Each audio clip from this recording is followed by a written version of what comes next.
The Lakers were down one massive part of the roster and two significant pieces in the rotation.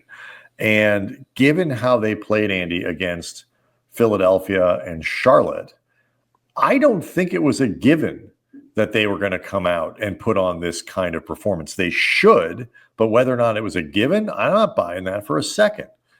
I think if we've made one thing clear this season, professionalism in that way is not a given with this team at all. You know, we've talked about how I think they all intellectually understand that in order for this group to go as far as they want to, save some type of unexpectedly big move at the deadline, they have to be an execution-based team. They have to be an effort-based team. They have to be an energy-based team, focus-based team.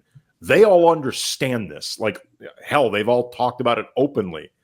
Whether they've actually embraced it is at best an open question, which means a game like tonight, even when you look at it and say, guys, no, seriously, you have to win this game, it's not something you could take for granted that they would come into it with the right approach. And I thought, just looking at the halftime, some of the halftime numbers, 78-45, they were up, which obviously is 33 points, is a massive, massive lead.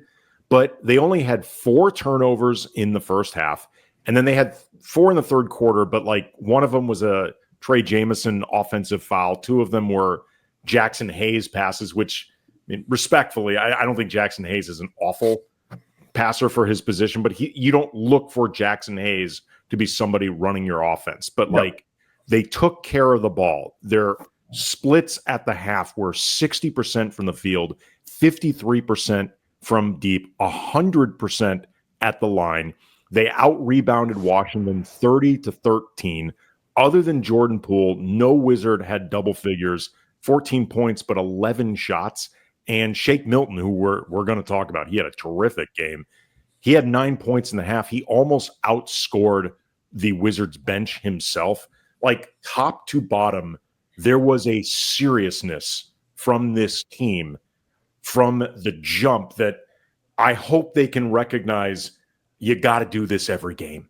Yeah, and I mean, this is how they're going to have to do it with AD out.